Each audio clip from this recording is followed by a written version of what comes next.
The RMS Titanic was already sinking in 1912 before it even touched the ice. Above deck, the champagne flowed like water. Laughter echoed through the opulent, gilded ballrooms as the world's wealthiest elite toasted to the triumph of modern engineering. They felt invincible. But this luxury hid a fatal flaw.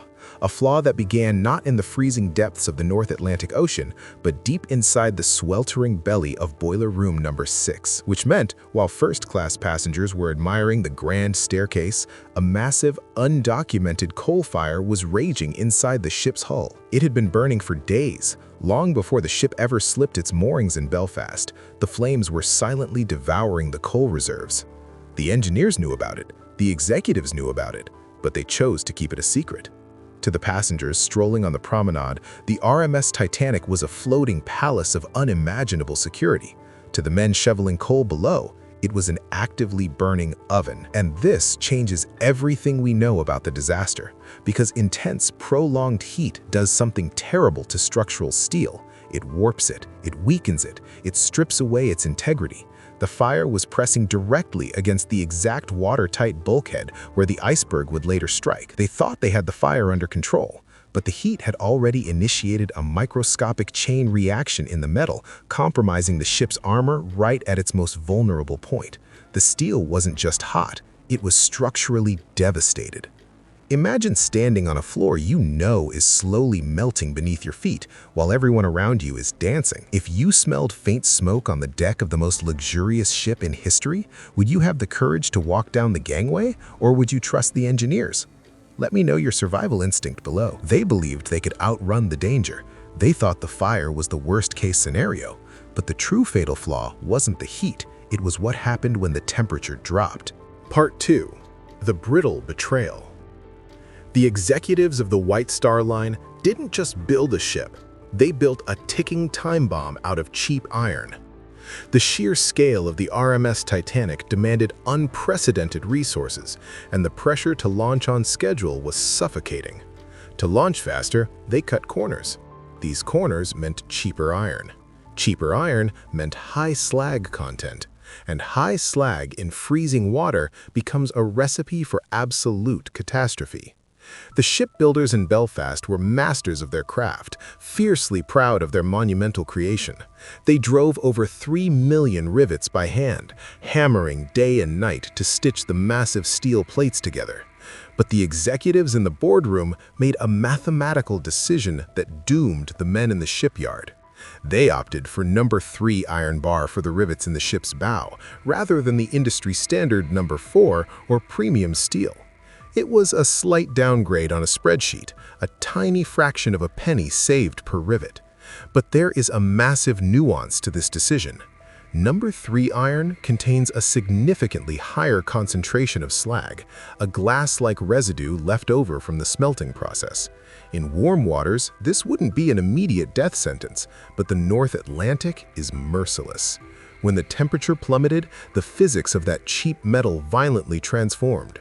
3 million rivets hammered by hand, but the ones in the bow weren't steel. They were something far more fragile, waiting for the perfect impact. The microscopic slag pockets inside the iron essentially froze, turning the vital connectors of the ship's hull from flexible anchors into brittle, fragile glass. They lost their ability to stretch. Have you ever trusted your life to a piece of technology only to realize later it was built by the lowest bidder? Tell me what that was in the comments, because that exact feeling is what doomed this ship. The structural integrity of the greatest vessel ever constructed was entirely dependent on a corporate shortcut that could not withstand the cold. The brittle rivets were primed to shatter. All they needed was a hard impact, and the ocean was perfectly designing an illusion to deliver it. Part 3. The Ocean's Mirage. The ocean on the night of April 14, 1912, didn't just hide the iceberg. It actively camouflaged it using the laws of physics. Up in the freezing crow's nest, lookouts Frederick Fleet and Reginald Lee were effectively blind. They had no binoculars, forced to rely entirely on their naked eyes in a world stripped of light. The water was unnaturally calm, lacking the typical whitecaps that would usually break against the base of floating ice and signal danger. It was like sailing through a dark, endless mirror. The lookouts stared into the blackness, but the blackness was lying. The cold Labrador current met the warm Gulf Stream right where the Titanic was sailing, creating a severe thermal inversion. Cold air was trapped below a layer of warmer air. And this inversion did something terrifying to the visible horizon. It acted as an atmospheric lens, bending light upwards and projecting a false horizon higher into the sky than the actual sea level. This phenomenon, known as a Fata Morgana, wrapped the towering iceberg in a phantom cloak of dark water. They weren't blind. They were staring directly at the iceberg, but the atmosphere had erased it from the visible spectrum. The lookouts were desperately scanning the distance for a silhouette, unaware that the fatal obstacle was blending perfectly into the artificially elevated backdrop of the night. It was an optical illusion on a massive, deadly scale. The sensory deprivation was total. No wind howling, no waves crashing, just the rhythmic, hypnotic hum of the engines pushing them deeper into the void at 22 knots. The human brain cannot react to a threat it cannot perceive. By the time the massive black shadow finally pierced through the mirage and entered their true line of sight, the laws of momentum had already dictated the outcome. The 3 terrifying bells rang out across the frozen deck, but the warning was utterly futile. The ocean had set a trap that human eyes couldn't see. But there was a machine that could hear the danger coming, if only anyone was listening. Part 4. The arrogance of the wire. The ultimate technology that could have saved the Titanic was weaponized by the pure arrogance of the Gilded Age. Inside the cramped Marconi wireless room, senior operator Jack Phillips and his junior, Harold Bride, were drowning in a relentless sea of trivialities. The wireless telegraph was the cutting-edge internet of 1912, an absolute marvel of human connectivity and engineering. But it wasn't installed for the primary safety of the vessel. It was installed as a high-end luxury amenity for the millionaires and billionaires occupying the upper decks. And this seemingly harmless business decision created a lethal, suffocating bottleneck. Outside, the massive 46,000-ton Leviathan sliced through the black water at 22 knots, completely blind to the monolithic threat lurking in the dark. Inside, the spark gap transmitter deafened the exhausted operators with a relentless, chaotic staccato of Morse code. The Marconi operators were exhausted. The rich passengers wanted to send gossip. The vital warnings piled up until the final warning was met with a deadly response. Phillips had been working for over 14 agonizing hours straight. He was furiously tapping out messages about stock portfolios, dinner reservations in New York, and frivolous social greetings for the elite. He was employed by the Marconi Company, not the White Star Line, meaning his direct priority was passenger revenue, not the ship's navigation. Because of this twisted incentive structure, when crucial maritime intelligence arrived, it was treated as a secondary annoyance. Ships ahead of the Titanic were desperately broadcasting the locations of massive, lethal ice fields. The SS Mesaba sent a terrifyingly precise message outlining a heavy, impenetrable pack of ice directly in the Titanic's immediate path. A piece of paper holding the exact coordinates of the ice field sat inches away from the captain, buried under requests for stock market updates. It never reached the bridge. The frustration in that cramped, noisy room reached a boiling point when the SS Californian, a nearby ship surrounded by ice, blasted a deafening warning directly into Phillips' headset. The sheer volume physically hurt his ears. He angrily tapped back, dismissing the lifeline. The warning was silenced by a frustrated, "Shut up, I am busy." But the universe was about to offer one final, agonizing chance for salvation just 10 miles away. Part 5. The Phantom of the Californian. The most infuriating fact of the night isn't the iceberg, it's the ship that simply stopped and watched them sink. Just 10 to 19 miles away across the flat, freezing expanse of the North Atlantic, another vessel was resting quietly in the dark. The SS Californian had wisely halted its engines for the night after being surrounded by a sprawling field of drift ice. On the slanting boat deck of the Titanic, desperate officers and terrified passengers could clearly see the lights of this mysterious ship glowing faintly on the horizon. It looked so impossibly close, it looked like a guaranteed rescue. They loaded distress rockets into the firing tubes, sending brilliant white bursts of explosive light high into the starless sky, praying the neighboring crew would understand the sheer magnitude of their panic. They saw the rockets, they knew a ship was there, but the captain assumed they were company signals, which meant the radio stayed off, which meant the greatest maritime rescue in history was canceled by pure bureaucratic assumption. Over on the deck of the Californian, Captain Stanley Lord was informed of the strange flashes lighting up the darkness. Instead of waking his wireless operator, who had gone to sleep just minutes before the Titanic struck the ice, he rationalized the anomalies. He decided they were merely navigational tools or festive displays by a luxury liner having a midnight party.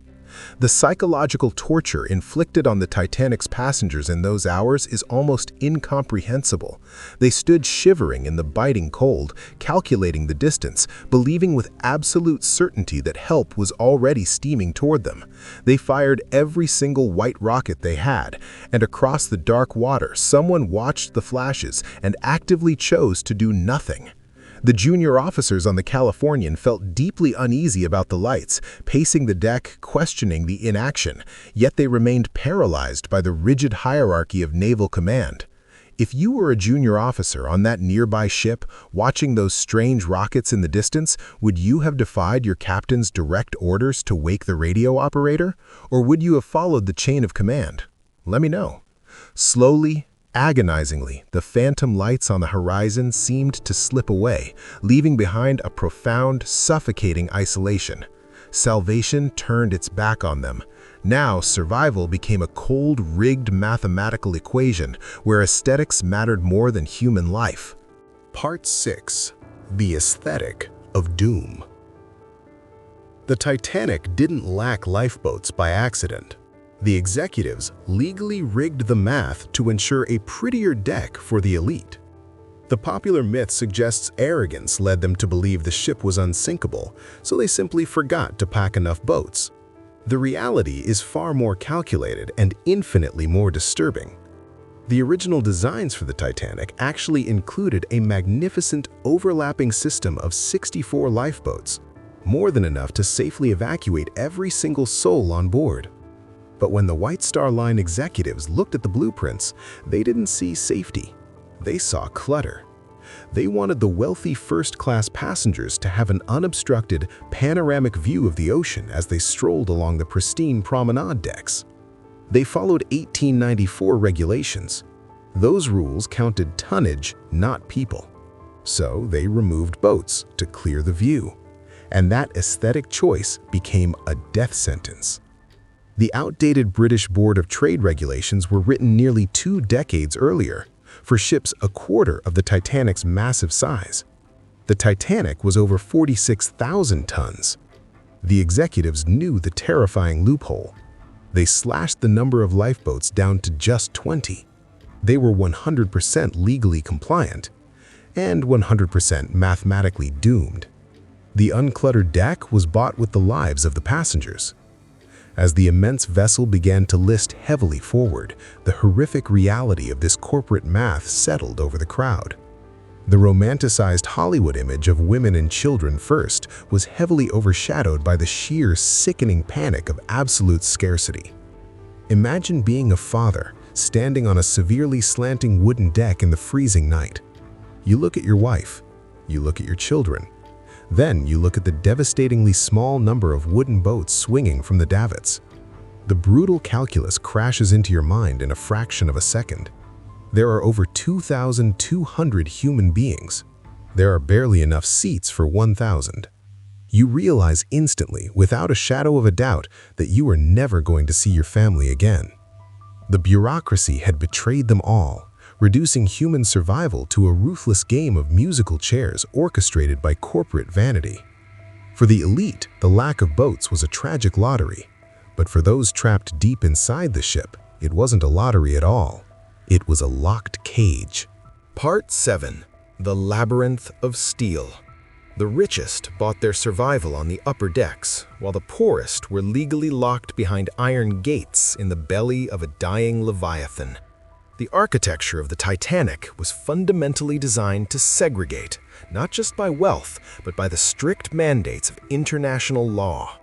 U.S. immigration laws demanded separation.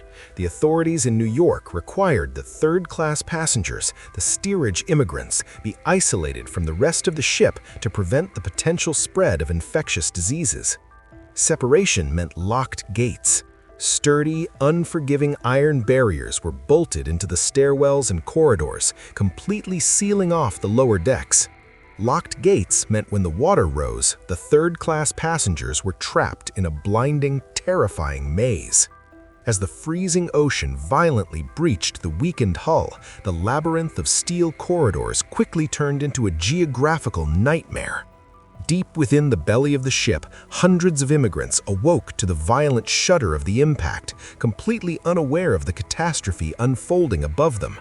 They spoke dozens of different languages, creating an immediate, suffocating atmosphere of pure confusion. The signage directing passengers to the boat deck was written exclusively in English. For a terrified family from Lebanon or Sweden, these signs were meaningless shapes painted on a slanting wall. The claustrophobia set in rapidly. Imagine hearing the distant scrape of lifeboats being lowered while you stare at a heavy iron padlock designed to keep you exactly where the water is rushing in. The water didn't crash, it crept. It slipped silently under the linoleum doors, turning the narrow hallways into freezing, rising pools. The stewards, overwhelmed and lacking clear orders, kept the gates locked to maintain crowd control. The poorest passengers were pushed deeper into the suffocating pitch-black bowels of the ship, desperately searching for an unlocked staircase that simply didn't exist. They could feel the immense weight of the ocean pressing against the bulkheads, a cold and creeping dread replacing the initial confusion. The psychological horror of being trapped in the belly of a dying leviathan is incomprehensible. Knowing with sickening certainty that the stars are shining beautifully just a few decks above you, the human tragedy was unfolding in the dark. But above them, the 46,000-ton machine was about to succumb to forces it was never built to withstand. Part 8. The Mechanical Agony. The unsinkable Leviathan didn't just slip beneath the waves, it violently tore itself apart under the crushing weight of its own ambition. The final moments of the vessel were not a quiet surrender to the ocean, but an industrial apocalypse. The sheer scale of the engineering failure was terrifying to behold. The bow filled with water, thousands of tons of the freezing Atlantic poured into the forward compartments, aggressively dragging the front of the ship downward. As the bow sank deeper into the abyss, the stern rose high into the night air, lifting the massive bronze propellers entirely out of the water. This exposed the keel to 250 million pounds of stress. The ship was suspended in a horrifying, unnatural equilibrium, half submerged and half airborne. And steel can only bend so far. The internal geography of the ship began to disintegrate completely. The deck tilted to an impossible vertical angle. Deep inside the luxurious upper decks, the illusion of civilization shattered. The terrifying sound of everything inside the ship breaking loose echoed across the water. Grand pianos, fine china, massive boilers, and tons of coal broke from their heavy moorings, crashing forward through the bulkheads in a deafening, apocalyptic avalanche of debris. A ship designed to conquer the ocean was now suspended at an impossible angle, its steel spine groaning under a mathematical impossibility. The expansion joints on the boat deck, designed to allow the ship to flex in heavy seas, were stretched beyond any conceivable limit. The sheer physical violence of the destruction was paralyzing. Survivors in the lifeboats watched in absolute paralyzed awe as the greatest mechanical achievement of their era surrendered to the ruthless physics of gravity and leverage. The immense stress concentrated entirely on the midsection, directly beneath the third funnel. The structural integrity, already compromised by the cheap, brittle rivets and the long-burning coal fire, finally reached its absolute breaking point. A sound like the tearing of massive artillery filled the freezing air. The metal snapped, the lights flickered and died. But the violent end of the ship was merely the beginning of the true nightmare in the water. Part 9. The freezing exhale. It wasn't the ocean that drowned them. It was the brutal, silent efficiency of a 28-degree Fahrenheit reality. The narrative of the sinking often ends with the ship disappearing beneath the surface, but the true psychological terror began the very second the water calmed. The Atlantic on that specific night was unnaturally cold, dropping below the normal freezing point of fresh water due to the heavy salt content. The water was 28 degrees. At that precise temperature, survival is not a matter of willpower. It is a strict, unforgiving biological countdown. The moment a human body hits water that cold, an involuntary physiological reaction takes over. The body gasps. This sudden intake of air is an automatic reflex, a desperate biological attempt to shock the system. Motor functions fail almost immediately. The blood aggressively retreats from the extremities to protect the vital organs, turning fingers and limbs into useless, paralyzed weights. The heart stops within 15 to 30 minutes. And then the chaotic roar of the sinking ship turns into something far worse. The water wasn't just cold, it was a physical shock wave that reset the ocean to its natural, silent state within 30 excruciating minutes. The people sitting in the half-empty wooden lifeboats were suddenly enveloped in a darkness so absolute it felt suffocating. They sat shivering, wrapped in thin blankets, staring out into the featureless void. The psychological trauma of that moment is entirely incomprehensible to anyone who wasn't there. They had to sit in the pitch black, violently shivering, listening to the desperate fading echoes of over 1,000 people crying out in the freezing dark. Every survivor knew with agonizing certainty that there were empty seats in their own boats, seats that could have held a husband, a child, or a friend. They were forced to endure the agonizing transition from the chaotic roar of a dying machine to a profound, devastating emptiness. Slowly, methodically, the freezing temperature extinguished every spark of life floating on the surface. The cries faded into the ultimate silence. But the echo of that night wasn't just a tragedy. It was a warning we are still ignoring today. Part 10. The 73-year gaslight. For over 7 decades, the official history of the Titanic was a carefully constructed lie designed to protect the reputations of the powerful. In the immediate, chaotic aftermath of the sinking, a brutal narrative war began. The survivors, still shivering from the trauma of the freezing dark, told a consistent, terrifying story. They saw the great ship snap.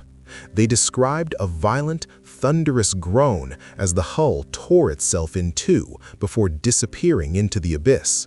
But the official British and American inquiries didn't want a story of structural failure. They wanted a story of an unsinkable marvel that simply succumbed to an act of God. To admit the ship broke would be to admit the engineering was flawed, the steel was weak, and the White Star Line was negligent. So the experts did something cold and calculated. They gaslit the survivors. They told the world the ship sank intact. They effectively silenced the witnesses, rewriting the physics of the disaster to save the industry's image. The truth remained buried under 12,000 feet of crushing pressure for 73 years. The ocean held the secret in total darkness, a 2.5-mile deep vault of evidence.